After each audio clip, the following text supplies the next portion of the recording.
right now, it's time to talk about a very serious issue that doesn't really get talked about a lot when we think about reopening, the way that kids are also having to abide by social distancing measures and how difficult it is to actually get kids to do anything that you actually want them to do.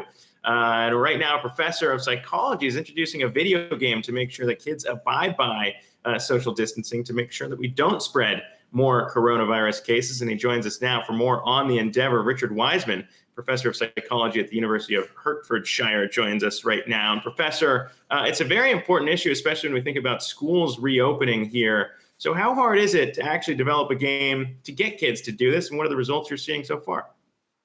Well, what we wanted to do was take the learnings from all this work on pro-social video games, that when people behave in a kind and good way during a game, that actually then bleeds over to the rest of their lives, and they volunteer more or contribute more to charity or whatever. So that was the thinking behind it. We thought if we can get kids to socially distance in a video game, will that then help them in real life? And the game has turned viral. We've had about 30,000 plays in the last couple of days. And the feedback from around about a third of the players is, yes, indeed, this is making a difference in the real world.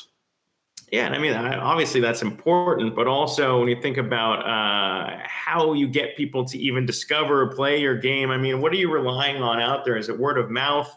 Or is it parents saying, hey, look, I found this thing and, this is another thing you should check out, and keeping all of us safe here? Well, it's an interesting one, because I've launched lots of projects like this, and it is always a challenge to get it out there, particularly at the moment when people are getting bombarded with so much content. So what we thought was that it's a really interesting concept. We thought it's an issue that parents are probably struggling with. They don't want to scare their children by saying, well, you can't go out, or there's this evil virus and so on. So we had a sort of emotional hook. But we also had a game that we thought was really fun to play, and we tested it on a lot of people. They just kept on playing. And then we put it out. It got picked up by various news organizations, but now we can see it's gone viral. People are starting to share it amongst themselves. And that tip over point is always absolutely key for the success of any project like this. Yeah, and I mean, I should mention the game is called Can You Save the World? So it's out there for people who are interested to go out and play this game. But I mean, when you look at it, obviously, if it seems to be working on kids, is there ever any push to kind of develop this into something that maybe wouldn't just be played by kids, but as we're seeing, potentially also a very large opportunity out there for adults who might not know about social distancing? Absolutely. I mean, originally, when I was walking out in the street, which gave me the sort of idea for the game, it felt like I was playing a computer game. And I approached a game friend of mine, Martin Jacob, and he put together this one. And originally, as you say, it was aimed at children. It's a cartoon environment. But we quickly discovered, actually, it's families playing it. It's adults playing it. It's anyone who just wants to be reminded about social distancing. So we have cyclists in there. We have people sneezing in the street and so on. You have to pick up face masks and drop them off.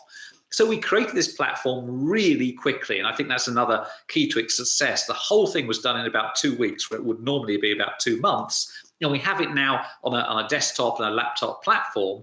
We haven't got it on a mobile platform yet, so we're working towards that. But I think it's got a broad audience. We're seeing loads of people play it online, particularly adults, actually. So it's not only a child-friendly game. Yeah, I mean, when you talk about people playing it, how many have you seen? And I guess real quick before we let you go, what's the end goal here for you in rolling out Can You Save the World?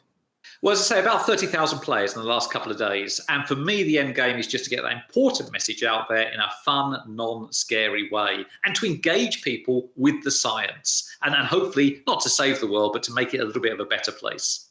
All right, there you go. A very worthy goal with a very unique situation there. Professor Richard Wiseman from the University of Hertfordshire. Appreciate you taking the time. Pleasure. Thank you. Hey investors, Zack Guzman here. Are you interested in learning more about the markets and getting the latest financial news? Well, then click right here to subscribe to our Yahoo Finance YouTube channel. Get the latest up-to-the-minute market analysis, big interviews in the world of finance, and information on how to manage your money every day wherever you are.